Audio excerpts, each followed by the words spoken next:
Welcome to Licking Non-Vanilla, a sex-positive hour of talk about kink, sexual mores, and writing dirty words.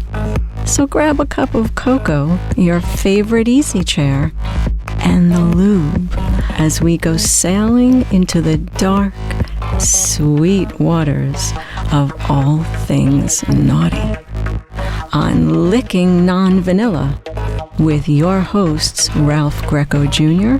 and M. Christian. Hey kids, welcome to Licking Non-Vanilla, another star-studded show with me, your host, one of your hosts, Ralph Greco Jr., and across the aisle from me is... Chris, otherwise known as M. Christian. And you would need to call him sir. Chris, today we have a very special guest. When we record this show, we can see our guests. You don't get to see them, but we can see them. And yeah, in this case, we're happy to see them. The beautiful, bodacious Lily Craven is with us today. We're going to talk to Lily about her travels recently. We're also going to talk about what she's doing right now. She's engaged in some camming right now. So let's say hi to Lily. Hi, Lily. How you doing? How are you? Thank you for having me. And my guest. Oh, it's always nice to be had. Yeah, Lily, tell us what you're doing, because we've never done this before. Tell us, because people can't see this, so they don't know. So tell us, describe what you're doing right at the moment. Right now, I have never done it either, but I'm streaming live on Chatterbait, Chatterbait Lily 40. And I have, how many people are you in here right now? Let's see. We don't have a big crowd yet. We got about 15 people joining. I just clicked it on, and they are going to listen in a bit on an interview behind the scene. Hi, Mary. That's wild. So Chris, we're doing like a multimedia extravaganza today. There we are, exactly. Taking advantage of the new social media. Yeah. That's right. Look at us. It's pretty ingenious. Lily, do you usually... It's ingenious. And everybody go to Licking Non-Vanilla. You're going in and out here. We're going to try to surf Lily a little bit because she's coming in and out. I think she froze. Lily, you still there? Here. I may have to shut them both off. Okay. So do what you need to do. Let me shut it off right now, but guys, I'll be back. Okay. Yeah. Okay, because I think it might be hogging the internet. Yeah, I think that's what was doing that. Okay. Right. How's that? All right. Good. Now we got Lily undivided attention. Lily, before we get any further, tell us about Exotica. You were just Exotica in Miami. Yes, right? I was. What was your overall impressions? Because the reason I asked this, Chris, is we all know there was not a couple of Exoticas for a couple years here, so they're trying to kick it back up. Lily, what was the overall impression of Exotica? If we are talking about Exotica Chicago, it was amazing. It was popping. It was a spot to be. I had never been to Chicago for Exotica, but that was a great, just a great turnout. The way the hotel and the venues all lined up, like we were in each other's rooms running back and forth, and it was just, we had a lot of parties and after parties and after that party. We didn't speak much, but there was a lot of interacting with each other. The fans were amongst us, hanging out with us, eating with us. It was really great there. Miami, I don't know if it was the way the hotel was designed, like your typical hotel where you just are not interacting with each other. The other one had a big square, like an atrium in the middle, so you were all facing each other. Okay. Your rooms were all facing one center area. So I think that played a part. It rained quite a bit when we were there. It flooded the parking lot. Okay. I think the turnout wasn't that great, and I hadn't been to Miami before, but I think the pandemic is probably played a huge part in that, especially in Florida. It's got to. I would think. What do you think, Chris? I think that's true. It's like we're sort of on that weird, not quite there, not quite not period of the pandemic, and I was curious to see that they actually had one, because I know a lot of events are still, going virtual for a while. Yeah, I think now that I went, I definitely second guessed my decision on going. I think that there's a lot going on in the world and that people are losing, loved ones over this. And we're out gathering as a group in one of the most highest, affected areas, and we're partying. I think I'm second guessing New Jersey. I love New Jersey. I love that event. But I just was thinking that it's probably not the best thing to be participating in, like making it like it's a joke, and it's not. It's our whole world is shut down because of it, and people are losing their lives. So I definitely had some second thoughts about attending it when I probably most likely shouldn't have. Now, Chris, Lily works for a company called Blush Erotic, Blush right? Erotica, Right. yes. They are awesome. Yeah. Yeah, I like them too for various reasons. Anyway, did you shoot with them when you were there? I did. I shot. Tell us about those scenes. So I shot with this nice young man. Anyways, his name's Milan, and he is a peach. Like, he was the funnest person to work with. He is, okay, I'm going to sit here and drool. He is really, really good looking. He's shot for he's only been, I think, in the U.S. for 6 months from Europe. He has this amazing accent. He's young. He's fine. And we had some lines and roles that we were going to play. And when it came to it, we just went for it. It was gonzo the whole time. So this is for Blush, right? The stuff you shot for.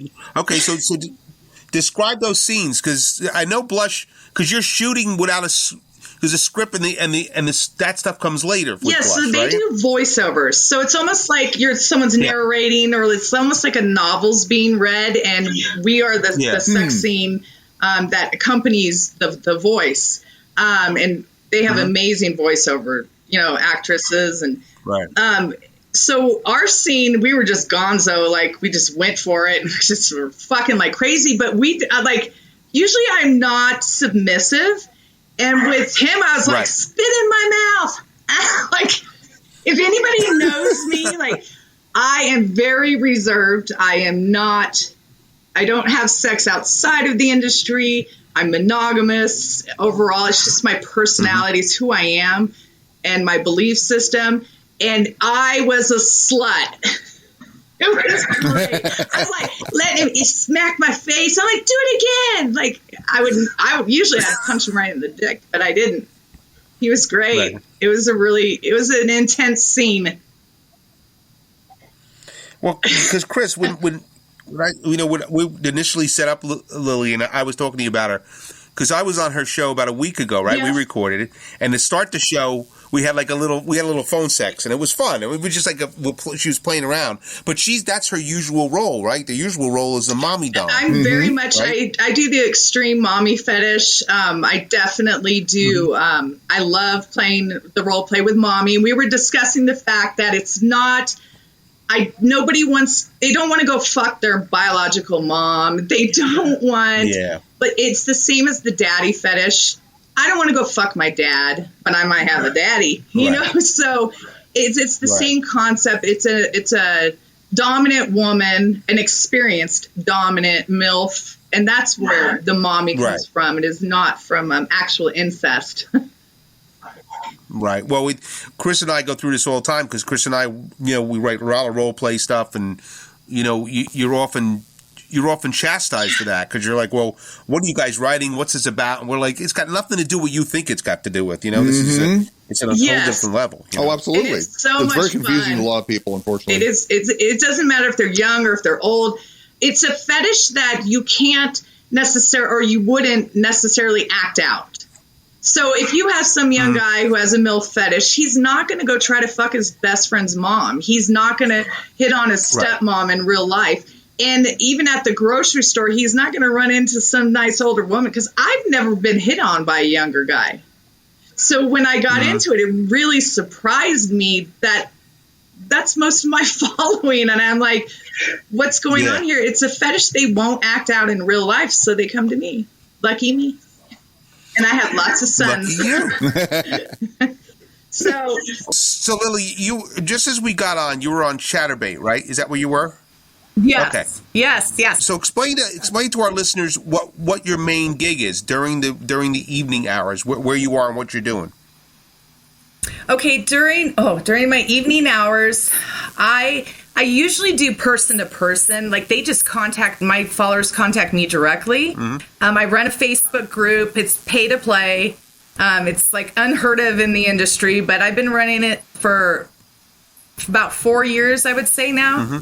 And I screen everybody that comes in. Me and another model run it, and we sell out of our inboxes. So we sell content, we sell live. We have menus, which has live chat, pre-made videos, custom videos, panties, sexting, right. Just you name it. Anything. So we post in the group. We don't push any limits because everybody knows why we're there. And it's called Camp Morningwood. And so Camp Morningwood, we use camping lingo. If you want to come, if you need help pitching your tent or lighting your fire, there you go. Come to my. So then they go to our inbox and we take it from there. So I do a lot of one-on-one, which is an experience more than just buying a video off the internet. You get to interact with me. Yeah, because Chris, you and I go back to like when we're pre-recorded days. Remember, like Oh before they were camming, like the pre-recorded and all that stuff. We go woo, way back. And then my cam people are separate from the pay-to-play group because I screen all of them. So they've been around a long time. But I have about 250 girls, I think, in my group. None of them are in porn. They are all content creators, some of them webcam, but majority just are selling out of their inbox, and that's all we need. Like, it's really, really a good platform. It's not saturated with talent. It's amazing. It's great. There's some underground groups. It's amazing how the business just keeps changing, right, Chris? I mean, we've seen some amazing things over the years. Well, I like stuff they don't even know is going on, and that alone, I can support myself just on that.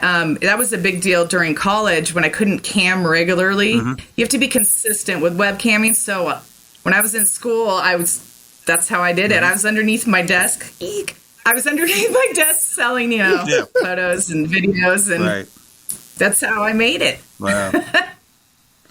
Yeah, that's where I got started. Well, yeah, I mean, it's Chris. What do you remember, like back in San Francisco during the day, when you came across that the first time, the camming situation, or any of that world?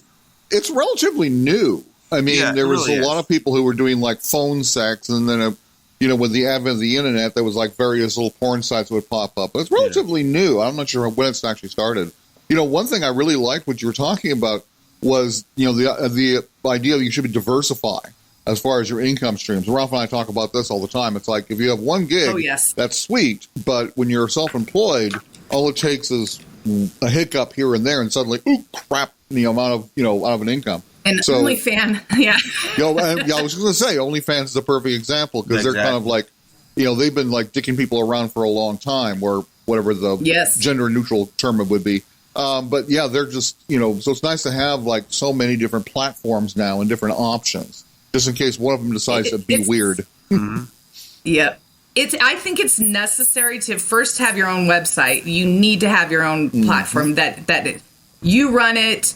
They can all come back to you on there, and then as far as the other platforms, if you don't run it, you can't count on any of it. Any of it can go down. What we do is borderline legal, not legal. You don't know how people are running it, how their books are being kept. Right. But you have to have multiple platforms. It's a lot harder to have, multiple because you got to run everything yourself. But I think it's necessary. I think you have to. When OnlyFans went down, I wasn't really part of OnlyFans.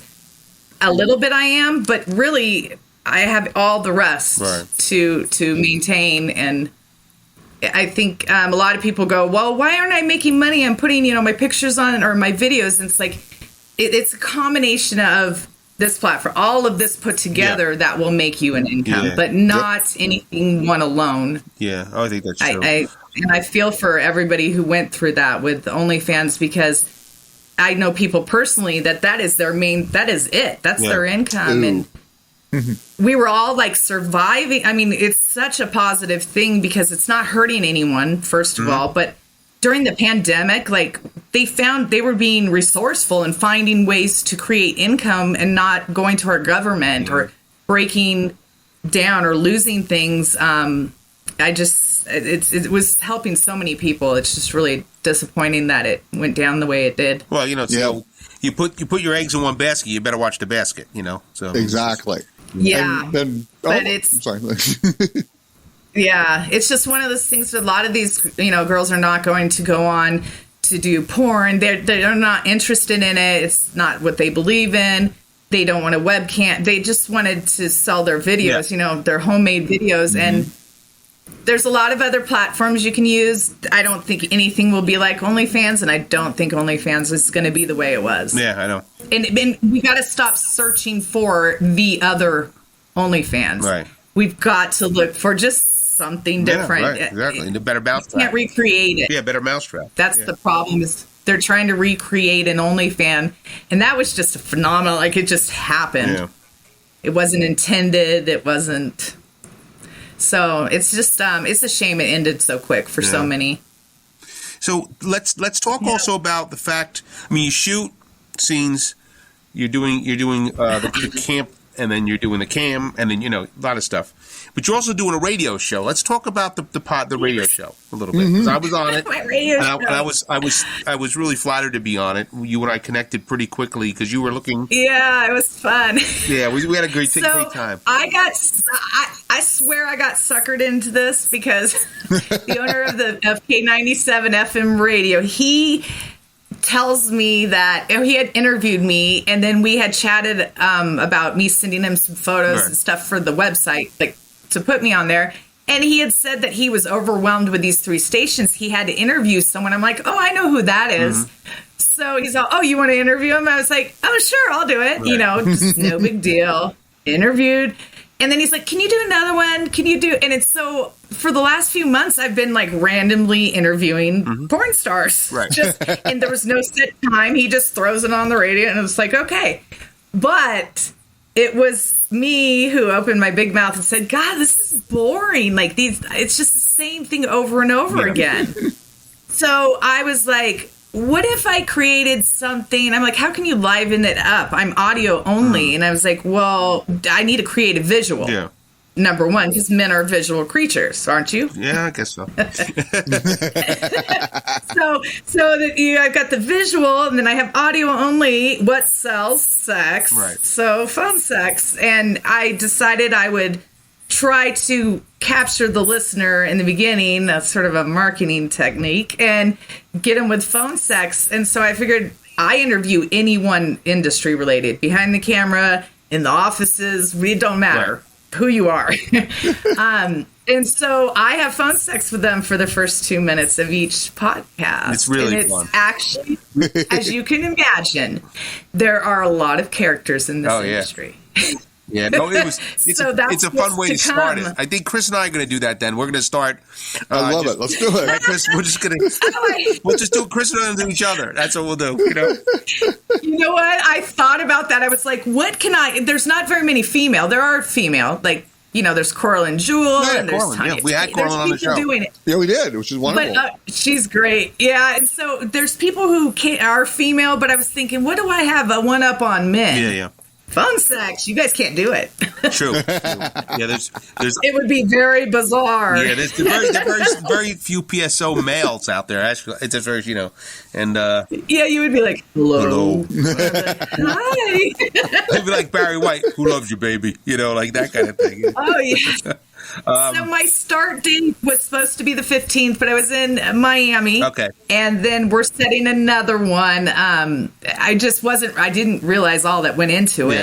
Yeah. But I have a lot of interviews already recorded, and we've had fun. Yeah, a lot of fun. It's fun too. Chris, what Lily asked me when we did the pre-interview email, she asked me to give her 3 songs because she was going to use my favorite songs in her breaks, That's cool. So I gave her, Marco, our producer will appreciate this. So the 3 songs were, the Sinatra version of It's a very, it was a very good year. Yes. Sinatra tune. Rainy Days and Mondays by the Carpenters. Oh, yes. And then Carnival 9, First Impression, Part 1 by Emerson, Lake and Palmer. Because I had to get the ELP in there. Yeah. And poor Lily was like, I got to scramble look for these stupid songs. Oh, no. I don't have to do, I don't do my editing. Good. I don't have a clue yet. Okay. I don't search for the songs. Today I had, who did I have? What was her name today? Oh, Christina. Oh, it's a hard name. Gosh, I wish it's Cavalier. Okay. You got to interview her. She's great. Yeah. And I'm killing her last name. But anyways, she's the big belly bitch. Okay. .com. Okay. So she speaks Dutch and other languages. Yeah. She picked some songs. I was like, oh, what is, like, I don't even know how to say this. It was so cool the way it sounded. That's very cool. That's very cool. I don't have to find it. Yeah, so Philip will have to find it. And she's like, is this going to be hard? Oh, don't worry about it. We got this. Right. Now, before we go any further, I gotta let everybody know. You're listening to Licking Non-Vanilla. And I'm Ralph Greco. Yes. Over there is M. Christian. Hello, Chris. Say hi, Chris. Hello. And our guest right now is Lily Craven. And we're having a great joy with Lily. Lily, tell us what's coming up. What are you shooting? What's you got any scenes coming up that you're shooting? Yes. So in Miami, and of course I'm very vanilla, I try not to. Yeah. I have a list of what I won't do list on the set. Okay. Tell us some of those. Here you go, what I won't do list, and they go, do you do anything? And I'm like, will I get a call back? Like, so tell us what you don't do. Tell us what you don't do. Well, come on. Pretty much I won't do pretty much. Okay, so with Taboo, which is the mommy fetish. Yeah, right. They jerk off to the storyline. They're not jerking off to pop shots and double anal fisting, and they're not into all that. It's the storyline, the dirty talk. So I dirty talk a lot. Yeah, that makes sense. That makes sense. But what won't I do? How about we just say what I will do? Okay, say that. Go ahead. With that being said, I went to Miami and something happened, and it just this wall that shouldn't be there, that has no reasoning for being there, just came down. And I did, first I did a fisting with Mr. H. Okay. He's from Vegas. And the whole thing went right. So that was a cool one. That was a POV. And then I did a double penetration vaginal with Sergeant Miles and Hectic. So wait. So these are things you said you would never do. Well, it's not that I would never do. I guess I'm just so vanilla. Okay. Right place, now I'm right place, right time. I'm sorry. Right place, right time. Yeah, it was I even in the beginning Okay, so I'll admit it. I didn't even suck dick before I started porn. Really? And I only started 5 years ago at 40 years old. Wow, maybe so you got a lot of catching up to do. So maybe that's why he was cheating on me, but neither here nor there. No. I mean, it was just very, but I thought I had good sex. I had fun. I just didn't do certain things. I didn't, go outside of the box, at all. It stayed in the box, but it was still good sex. So now, I suck cock. I sucked 2 cocks. I was getting it. Wait. I did a young guy. Go back and make that sound effect again. Yeah, that's it. Showing us, but I'm sorry. The sound effect. Now, Sean Elliott, he's going to laugh about this because we were in Miami, the glunk, glunk, glunk, glunk, glunk. So he calls it, he's from the 80s. So he was like, why is it that you guys are having sloppy blowjobs and you hear the glunk, glunk, glunk, glunk? We didn't do that back then. I'm like, I don't know, because I didn't even suck dick. Right.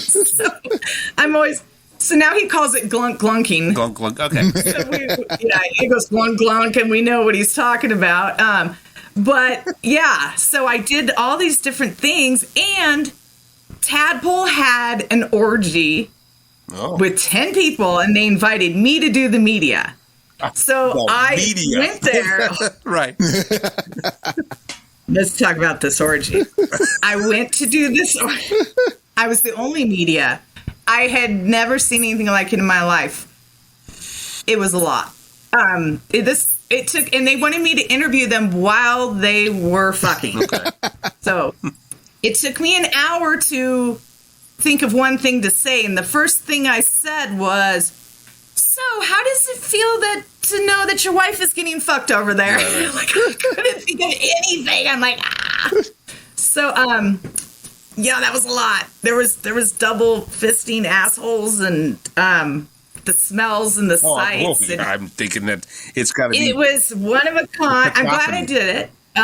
But I did crawl out the door at the end because when they were eating asses and loads out of, I just couldn't handle it anymore. But man, they got down and dirty, like all 10 of them, and it went so well. It was so smooth. They were like all in sync with each other. I'm like, how do you guys know who fucks what next? There's holes and and then they say, "Oh, all sealed up" or something. Oh no, airtight. They yell, and I'm like, "What's airtight?" And they've got this one girl all plugged in every hole, belly button, ears. Like, it was quite the. So after all this, like, has your idea changed in what you would do now? Or you're still going to go back to, like, I'm still going to do these things and not do these other things? No, I think my idea has changed. I know that I'm capable and nothing, I don't know why. I think it was just all in my head. Like, I think it was in my head and I don't know why. I haven't that's where it starts to end, you know? You know, so Chris, we could say Lily has broadened her horizons. Expanded her horizons. Expanded. Yeah, exactly. Stretched. I've stretched it out. Opened. Fulfilled. Yeah. So all you studios, I might kiss a girl now. The first time they asked me, I was a girl, and I'm like, she's my friend. Right. And they're all, well, you guys are going to start kissing. And we're like, no. Right. And then she's like, well, you're going to eat her out. And I'm like, I'm not going to do that. Right. And she's all, will you fist her? I'm like, yeah. Well, you're a nice person. So we fisted. Well, Lily, you're a friendly girl. What can you do, you know? But I couldn't even imagine kissing a girl. Right. I'm just not like that. So I was like, what? You want me to kiss her? We didn't even know we were shooting together. And they're like, what will you do? And am I going to get a call back? Right. Going to call me back? Can I work again? That's yeah, that was a no. But it was funny, and it turned out really good. But I mean, it's great that it won't hold me back from. Good. That's good. From doing some more things that really were great. See, you know. The whole thing about life is you keep learning and you keep expanding your horizons. That's the main. That's exactly right. Yeah. That's it. That's exactly it. I think Milan got that going. That's what it was. I think open up the little pressure valve. You know, that's good. Yeah, you cannot. I think that's what it was. Yes, and you got to see it on Blush Erotica because we went for it. Yeah, I'm definitely checking it out. City slapping, face slapping, ass slapping, spitting. Except, oh my god, I'd make it. Oh, it's not cool. I totally killed the pop shot. Well, you'll have to watch it. Well, okay, so she's talking about Blush Erotica, so check that out. But you got to check. It might be good though. Well, I'm sure it's going to be great. What I did to the pop shot. But we got to talk. Yeah, blusherotica.com. Right, but Lily, talk about, because we're going to wrap this up now. I want you to talk about where people can find you. Okay, so you can find me on Twitter at Lily Craven XXX. I have my own website, which is lilycravenxxx.com. And if you want to send me money, you can... No, just kidding. And you can find me on Facebook, which is just inbox me, say, hey, I saw you on Licking on Vanilla. But you can... it's at lily.craven40. Okay. And on Chatterbait, come see me live. That's Lily40. And then I have mini-vids. It's lilycraven.minivids.com. Okay. And good. And yeah, you can find me any of there. And I just did Google me. And I just Google. And I just did an interview with her at Sex Files on Short and Sweet sites. It was a great one too. And then once we blog about this, Lily, we'll put all your information up and cute little picture. Okay, great. But Lily, we can't thank you enough. I mean, we can thank you, but it wouldn't be enough. So it was wonderful to see you finally. I never got to see you before. I saw pictures, but nice to see you in person. I know. Hi. That's a He's tease. a person. You're real one. Right. We actually exist. But that's a tease to all our listeners because they won't see you. They're going to have to go look for you to see you. That's true. Oh, yay. Which they can. But Lily, really, thank you so much for your time. Yes, thank you very much. Thank you for having me. It was a hoot and a half, honey. Thank you. I can't thank you enough. Oh, thank you so much. And you better get to that novel writing because, like, maybe you'll write not novel, but maybe you'll write something for me in Milan. Well, you know what? I just completed my script. I just completed my script for the first one for Blush Erotica. So when I send it out, I'm going to tell them, hey, put me on the Lily Milan train. Oh, that'd be perfect. Yeah, Yes, cool. tell him I told you about it. It's hot. I will definitely. Yeah. All right, honey. Thank you so much, nice Lily. To meet you, Christian. That was wonderful. Thank you so Bye-bye, much. Lily. Thank you so much. Mwah. Bye-bye. Bye, guys.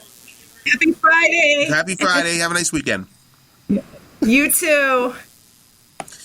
So, Chris, there we go. I don't know how to hang up. That was wonderful. Wait, how do I hang up? I'm all there. There you go. You'll get out. There. No, well, there we were, Chris. Another. That was wonderful. That was so. We are so blessed, and you were so blessed for finding all these very cool people, and they're just all just. I think we've never had a bad one, but everyone seems to get better than everybody else. It's so wonderful. It's just, you know what? There's just good people out there doing their own thing, and like you said, like diversifying and holding your own destiny, and that kind of stuff. But I'm really interested in this cam world. Is just a thing that, like you said, just has exploded.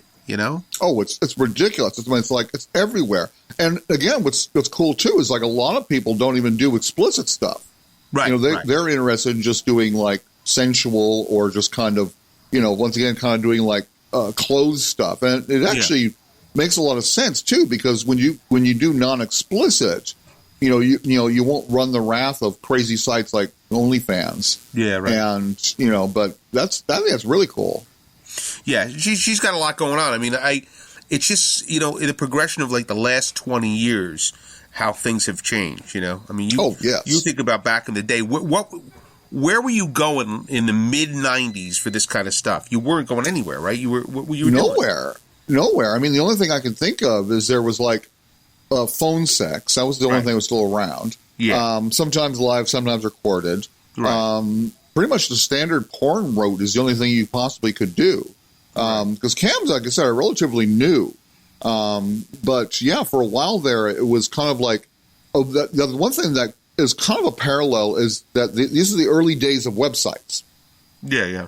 And so you go on to like a certain performer's website if they had the foresight to create one. But before that, it was more cybersex, basically text chatting on things like bulletin boards and news groups, right? Like news groups. Right, yep.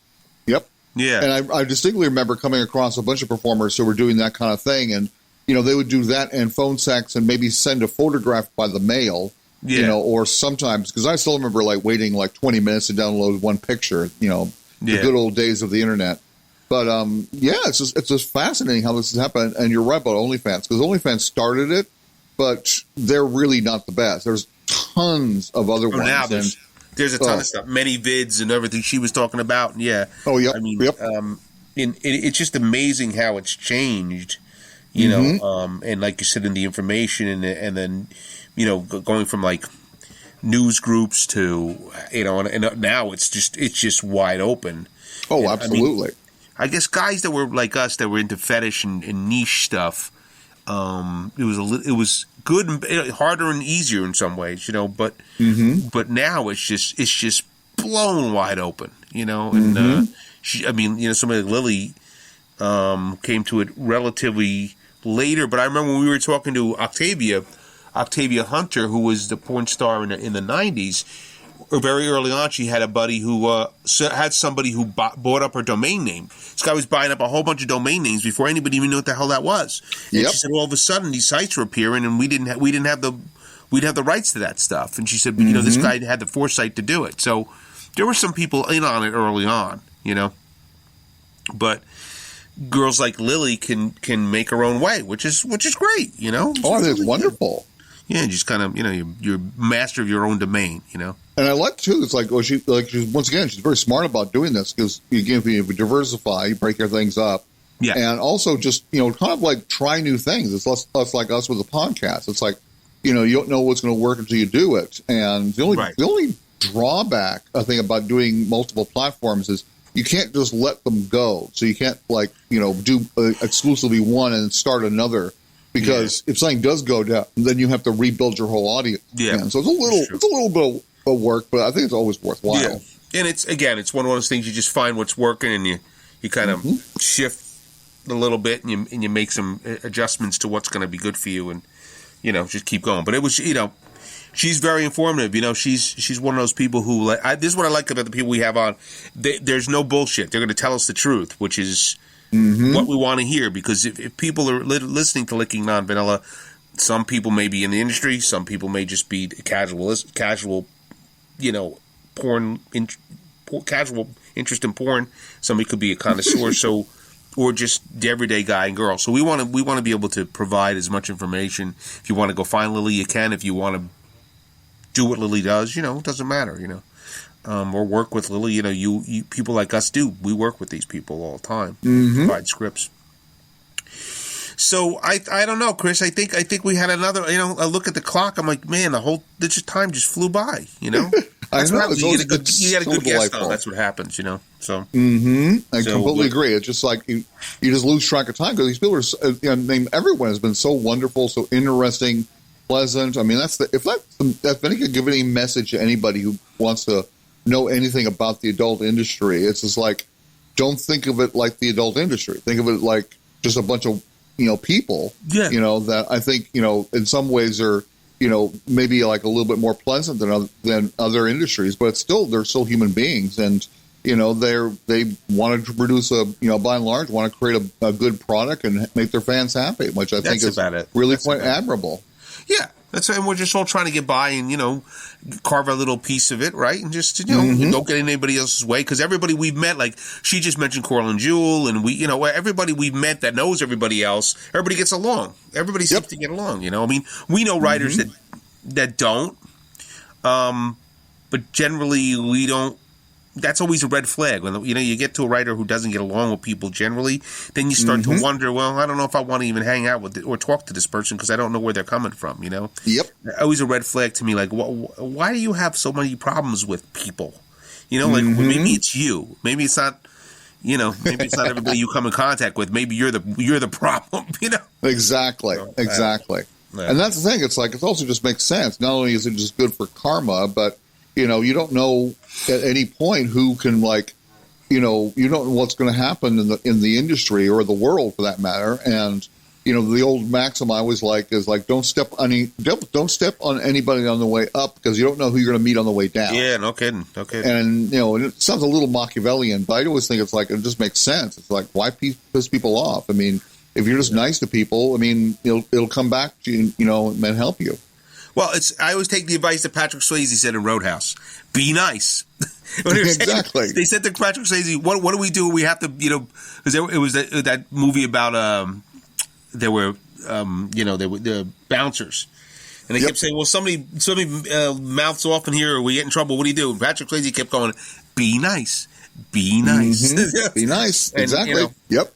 So if you can't take advice from Roadhouse, the movie, I don't know what you can take advice from, I think it's a worthwhile philosophy to follow. That's right. Patrick Swayze, exactly right. Is like, I tell you, it's like, that people worship Patrick Swayze more, we'd have a better world. Yeah, I think that the Church of Patrick Swayze. Well, Chris, we've wasted another hour of people's lives here. But thank you very much for joining me on this journey, as always. Always wonderful, always fantastic. We are. What can you do? And we want to thank Lily Craven, and we're going to get up when this show airs, we will get up all that information about her. Yep. And, well, thank you, Chris. You have a great weekend. You too. And I will talk to you very soon, I'm sure. Absolutely. Absolutely. Take care, everybody. Bye-bye, guys. We're signing off now at Licking Non-Vanilla. And visit us on the web at www.lickingnonvanilla.com.